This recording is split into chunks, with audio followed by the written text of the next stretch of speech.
Bonjour à tous les amis, aujourd'hui on se retrouve pour une toute nouvelle vidéo sur ma chaîne YouTube. Une nouvelle vidéo, on va tout simplement parler de l'un des tout meilleurs joueurs du monde.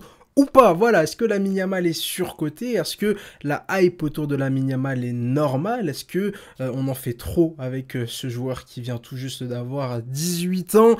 Eh bien, on est parti pour répondre à cette question. Installez-vous, préparez-vous tout simplement pour une petite vidéo sur le numéro 10 du FC Barcelone. Alors par où commencer? Par où commencer quand on veut parler de Lamine Yamal? Il y a tellement de choses qui se sont dites et qui sont encore en train de se dire et qui se diront dans les prochaines heures, dans les prochains jours, dans les prochaines semaines, dans les prochains mois, dans les prochaines années. Tant Lamine Yamal suscite tout simplement des débats, tant Lamine Yamal suscite des réactions. C'est tout simplement pour moi le joueur frisson majeur du football mondial, j'allais dire européen, mondial évidemment. Lamine Yamal, c'est le joueur qui génère le plus de réactions sur et en dehors des terrains. Moi honnêtement dans cette vidéo je vais me concentrer uniquement sur ce qui se passe sur le terrain. Lamine Yamal n'a rien fait de condamnable vis-à-vis de la justice, les affaires personnelles de Lamine Yamal ne m'intéressent pas, je m'intéresse avant tout au football, donc tous ceux qui me parleront de son anniversaire, des nains qu'il a invités, enfin ça m'intéresse pas. Parlons uniquement football, parlons uniquement de ce que propose Lamine Yamal, et puis peut-être que le jour où Lamine Yamal sera mauvais sur le terrain pendant une grande période, là oui, on ressortira les frasques entre guillemets extrasportives, on ressortira les anniversaires, on ressortira les soirées, et peut-être que là on essaiera de justifier sa baisse de niveau par son rythme de vie, par sa qualité de vie, par son hygiène de vie, comme on l'a fait par exemple avec Neymar, pendant très longtemps au FC Barcelone. Neymar, même s'il pouvait y avoir quelques critiques, on n'est pas parti autant parler, je trouve, sur ces frasques extra-sportifs que jusqu'au moment, pardon, où il a été mauvais. C'est vrai que quand Neymar a commencé à être mauvais, quand Neymar a commencé à enchaîner les blessures, c'est là où vraiment on est parti parler de son hygiène de vie. Même Kylian Mbappé à l'époque, on avait lui-même avait fait un petit pic à l'époque. Tu te couches trop tard, faut se coucher tôt pour être performant. C'était à peu près le message d'Mbappé à l'époque envers son coéquipier Neymar. Là, clairement, on va parler avant tout et uniquement football dans cette vidéo. Alors, est-ce que Lamine Yamal est le joueur le plus surcoté de l'histoire du football? Eh bien, je sais que certains vont me dire tu n'es absolument pas neutre, tu n'es bien, j'ai envie de leur dire tant pis. Pour moi, Lamine Yamal est tout simplement le plus grand talent du monde du football actuellement et peut devenir tout simplement le plus grand joueur de l'histoire du football. Voilà, je vais pas vous faire perdre pendant 15-20 minutes de temps pour avoir cette conclusion. La conclusion, elle est là. Donc pour ceux qui ont eu enfin la réponse à leur question, est-ce que Lamine Yamal est le joueur le plus surcoté de l'histoire du football? Non, selon moi, Lamine Yamal peut même devenir le joueur le plus important, le plus fort de l'histoire du football. On va évidemment maintenant un peu rentrer dans le détail pour ceux qui auraient quand même un peu envie de connaître un peu mon explication, mes petits arguments, ma pensée tout simplement sur ce sujet. Alors évidemment, l'idée n'est pas de mettre tout de suite Lamine Yamal dans des débats complètement stratosphériques avec des Ronaldo, avec des Cristiano Ronaldo, avec des Zidane, avec des Messi, avec des Cruyff, avec des Maradona, avec des Pelé, voilà, avec le gratin tout simplement du football mondial, avec les plus grandes légendes de l'histoire de ce sport, mais comme on l'a fait un peu avec Mbappé, comme on l'a fait avec Neymar, c'est normal de comparer les débuts de carrière de chacun. Et clairement, à l'âge de 18 ans, Lamine Yamal est tout simplement l'un des plus grands joueurs de l'histoire du football. C'est absolument indéniable. Le joueur qui est arrivé à l'âge de 6 ans du côté de la Masia, qui a été évidemment formé dans l'école catalane du football, le plus grand centre de formation du monde. Vous imaginez, hein, le FC Barcelone a sorti quand même en dehors des Xavi, des Iniesta, des joueurs complètement extraordinaires qui ont été sortis ces dernières années. T'as Messi et Lamine Yamal. Je sais pas si vous vous rendez compte de la dinguerie que c'est que d'avoir un centre de formation qui sort Messi et Yamal. Et le mérite avec Yamal, il est encore plus important étant donné que contrairement à Messi qui arrive à 13-14 ans, Yamal il arrive à la Masia à 6 ans. C'est un pur produit du centre de formation du FC Barcelone.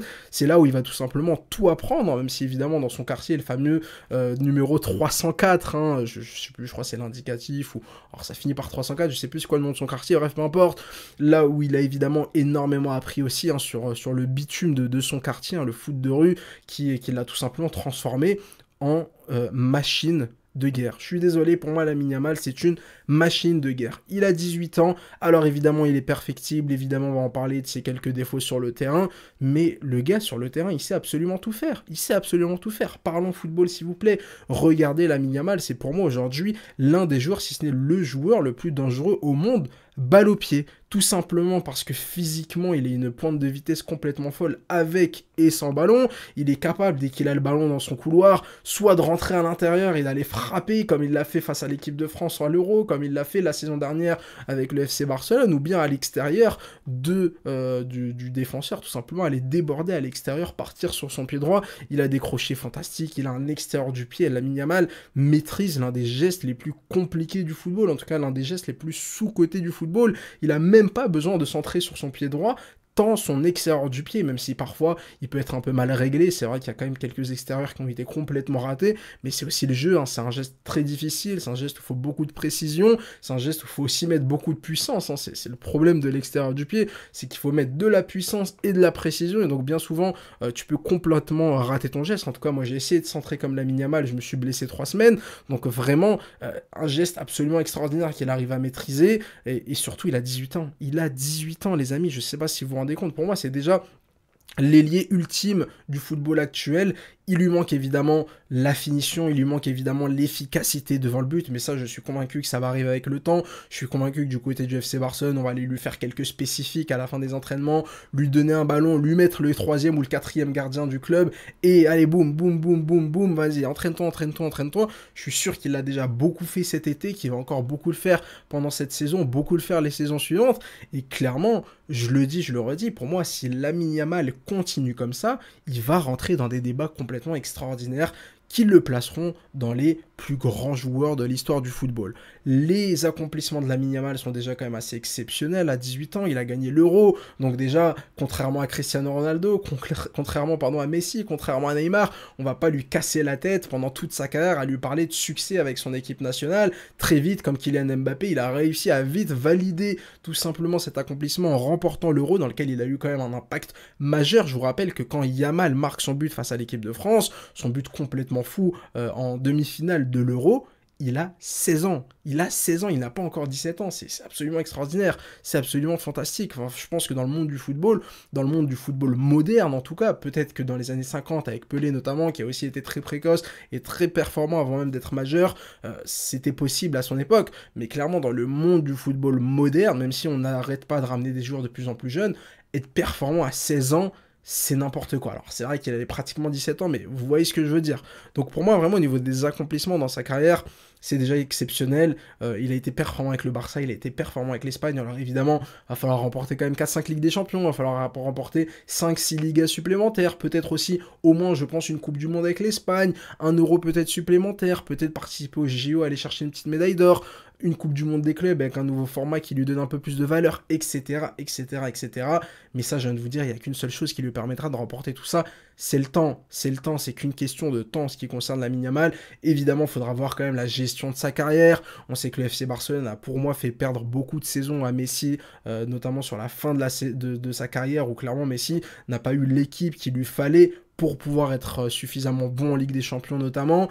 Peut-être que le FC Barcelone ne sera pas le club idéal, et peut-être qu'en 2031, à la fin de son contrat, il ira rejoindre un super club, un autre super club européen, pourquoi pas la Première Ligue, pourquoi pas... Enfin bon, on ne sait pas comment sera le paysage européen en 2031, peut-être que les clubs saoudiens en 2031 joueront la Ligue des Champions et que Yamal ira en Arabie Saoudite. Enfin bref, je ne sais pas ce qui se passera, c'est évidemment dans très longtemps, on est dans 6 ans.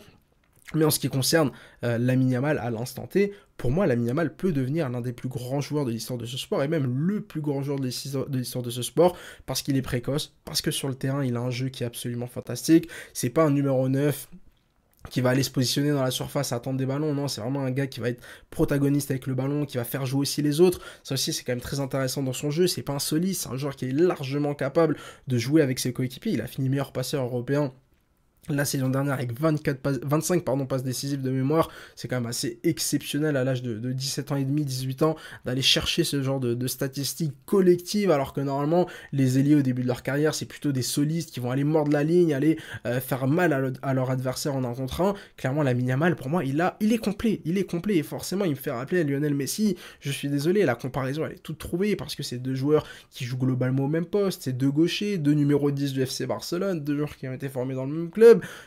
Pour moi, la comparaison, elle est toute logique. Alors, c'est vrai que la conduite de balle de Messi, je pense qu'on ne la reverra plus jamais dans l'histoire du football. Je trouve que Yamal, ressemble pas mal à Neymar, pas mal à Riyad Mahrez aussi. Certains vont trouver ça bizarre un peu comme comparaison, mais je trouve que vraiment, on a des petites similitudes entre Mahrez et Neymar, même si je pense que Yamal va très rapidement, largement dépasser les deux. Je pense qu'il est déjà au-dessus d'un Mahrez au niveau de la carrière, et très rapidement, il va être au-dessus d'un Neymar. Je pense que c'est qu'une question de mois. On verra ce que le Barça va faire lors de cette saison 2025-2026. Mais voilà, il y a des similitudes complètement folles entre Messi et Yamal, deux joueurs qui sont pour moi super complets, qui sont capables de dribbler, qui sont capables de finir leurs actions, qui sont capables de faire jouer les autres. Donc voilà.